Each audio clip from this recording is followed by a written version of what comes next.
Hi viewers, welcome to our channel. இன்றைக்கி நம்ம சேனலில் சூப்பரான ஒரு ஒன் பாட் ரெசிபி பண்ண போகிறோங்க. லெமன் ரசம் ரைஸ் இதாங்க பார்க்க போகிறோம். சூப்பரான இந்த ரெசிபி எப்படி பண்ணுறதுன்னு பார்க்குறதுக்கு முன்னால் இப்போ தான் நம்ம சேனலை ஃபஸ்ட் டைம் பார்க்குறீங்கன்னா கண்டிப்பாக சப்ஸ்கிரைப் பண்ணிவிட்டு பாருங்கள். கூடவே பக்கத்தில் இருக்கிற பெல் ஐக்கானில் ஆல்ங்கிறத தட்டி விடுங்க. ஸோ நான் போடுற வீடியோ எல்லாமே உடனுக்குடனே நோட்டிஃபிகேஷனாக வந்துடும். வாங்க இந்த ஒன் பாட் லெமன் ரசம் ரைஸ் எப்படி பண்ணுறதுன்னு பார்க்கலாம். இதுக்கு முதல்ல ஒரு குக்கரில் 1 ஸ்பூன் அளவுக்கு நெய் சேர்த்துக்கலாம். நெய்யில் தாளித்தாதான் நல்லா கமகமன் மணக்க அருமையாக இருக்கும் இந்த சாதம். நெய் நல்லா உருகி வரட்டும். நெய் உருகி வந்ததுக்கப்புறமா இப்போ இது கூட 1 டீஸ்பூன் அளவு சீரகம் சேர்த்துக்கிறேன்.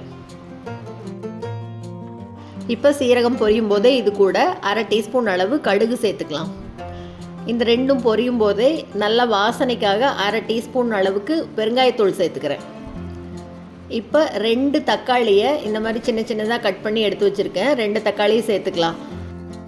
நம்ம இன்றைக்கி இந்த ரசம் சாதத்துக்கு புளி சேர்த்த போகிறதில்ல, அதனால் 2 தக்காளியை இந்த மாதிரி பொடியாக கட் பண்ணி சேர்த்துட்டு இப்போ இது கூடவே ஒரே ஒரு பச்சை மிளகாய் நீட்டமாக கீறி அதையும் சேர்த்துட்டு இது கூட 1 கொத்து கருவேப்பிலையை சேர்த்துக்கலாம்.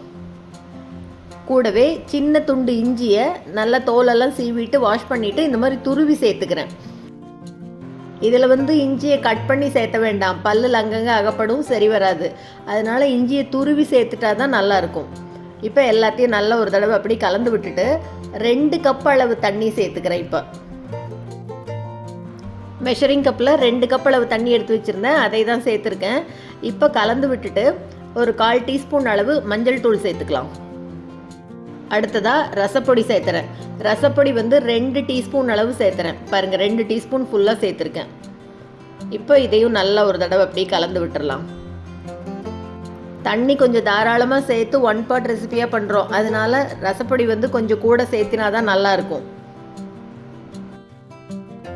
குளிர் மழை காலத்துலலாம் இந்த ரசம் டக்குன்னு நினச்ச மயத்துக்கு ஒரே நிமிஷத்தில் குக்கரில் செஞ்சு முடிச்சிடலாங்க. நல்லா தொண்டைக்கு இதமாக சூப்பராக இருக்கும். சூடாக இந்த சாதத்தோட அப்பளமோ வடாமோ சேர்த்து சாப்பிட்டோம்னா அவ்வளோ அருமையாக இருக்கும். உருளைக்கிழங்கு காரக்கறி இல்லைன்னா சேனக்கிழங்கு காரக்கறி இதெல்லாம் செஞ்சு சாப்பிட்லாம் தொட்டுட்டு. இது அப்படி லேசாக ஒரே ஒரு கொதி வரட்டும். இந்த இஞ்சி நெய் எலுமிச்சம்பழம் எல்லாம் சேர்த்து அப்படியே டேஸ்ட் அருமையாக இருக்கும். வாசனை அதை விட மணக்க அட்டகாசமாக இருக்குங்க. காலையில் அவசரத்துக்கு பண்ணுறதுனாலும் இந்த மாதிரி டக்குன்னு 10 நிமிஷத்தில் செஞ்சு முடிச்சிடலாம். நல்லா கொதி வர ஆரம்பிச்சிருச்சு. இப்போ இதுக்கு தேவையான அளவு உப்பு சேர்த்துட்டு 1 கப் அளவு அரிசி, 1/2 கப் அளவு துவரம்பருப்பு ரெண்டையும் நல்லா 2 தடவை வாஷ் பண்ணிவிட்டு ஒரு 1/4 மணி நேரம் ஊற வச்சுருந்தேன், அதையும் சேர்த்துக்கிறேன். 1 கப் அரிசி, 1/2 கப் அளவு துவரம்பருப்பு. இப்போ அரிசி பருப்பு எல்லாத்தையும் சேர்த்துட்டு நல்லா ஒரு தடவை கலந்து விட்டுக்கலாம். முதல்ல 2 கப் அளவு தண்ணி சேர்த்துருந்தோமா, இப்போது 4 கப் அளவு சேர்த்துறேன். மொத்தமாக 6 கப் தண்ணி சேர்த்துறேன். 1 கப் அரிசி, 1/2 கப் துவரம்பருப்பு, 6 கப் அளவு தண்ணி எல்லாத்தையும் சேர்த்துட்டு மேலே பொடியாக கட் பண்ண கொத்தமல்லி தலையை தூவி விட்டுட்டு குக்கரை மூடி வச்சிடலாம். ஒரு 4லிருந்து 5 விசில் வரணும். அப்போ தான் நல்லா அப்படியே குழைவாக வெந்து அருமையாக வரும். 5 விசில் வந்ததுக்கப்புறமா நல்லா ஆறினோடனே குக்கர் திறந்து பார்க்கலாம். பாருங்க, நல்லா அட்டகாசமாக சூப்பராக அப்படியே மணக்க இருக்குதுங்க ரசம் சாதம். குக்கர் திறந்த உடனேயே அப்படி ஒரு வாசனையாக இருக்குது. பாருங்கள், நல்லா இந்த அளவுக்கு குழைவாக இருக்கணும். இதே ஆறிச்சுன்னா இன்னும் கொஞ்சம் அப்படியே கெட்டியாயிரும். பார்க்கவே எவ்வளோ அருமையாக இருக்குது பாருங்கள். நல்லா சாதமும் வெந்து வந்துருச்சு. இந்த அளவுக்கு பதம் கரெக்டாக இருக்கணும் குழைவாக.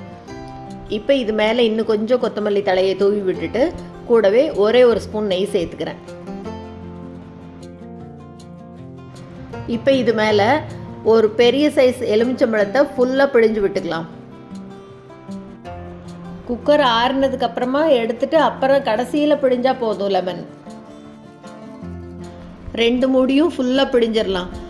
நம்ம புளிப்புக்கு தக்காளி மட்டும்தான் சேர்த்துருக்கோம், வேறு எதுவும் சேர்த்தலை இல்லையா, அதனால் ஃபுல்லாக சேர்த்துடலாம். அப்போ தான் நல்லாயிருக்கும் டேஸ்ட்டாக. அவ்வளோதாங்க, ஒரு தடவை நல்லா கலந்து விட்டுடலாம். சூப்பரான ஒன் பாட் லெமன் ரசம் ரைஸ் ரெடி ஆயிடுச்சுங்க. எவ்வளோ சுலபமாக செஞ்சாச்சு பாருங்கள். எல்லாத்தையும் ஒரே தடவையில் போட்டு குக்கரை மூடி வச்சோம்னா வேலை முடிஞ்சுது. குக்கர் ஆறினோடனே எடுத்து இது மேலே லெமன் புழிஞ்சால் போதும். அவ்வளோதான். கூட அப்பளம் வடை இருந்தால் போதும். காலையில் டக்குன்னு 10 நிமிஷத்தில் செஞ்சு முடிச்சிடலாம். சூப்பரான இந்த ரெசிபியை நீங்களும் செஞ்சு பார்த்துட்டு மறக்காமல் கமெண்ட்டில் சொல்லுங்கள். இந்த வீடியோ உங்களுக்கு பிடிச்சிருந்ததுன்னா லைக் பண்ணுங்கள், ஷேர் பண்ணுங்கள், கமெண்ட் பண்ணுங்கள். மறக்காமல் நம்ம சேனலை சப்ஸ்கிரைப் பண்ணுங்கள். கூடவே பக்கத்தில் இருக்கிற பெல் பட்டனையும் தட்டி விடுங்க. ஸோ நான் போடுற வீடியோ எதுவுமே மிஸ் பண்ணாமல் பார்க்கலாம். தேங்க்ஸ் ஃபார் வாட்சிங்.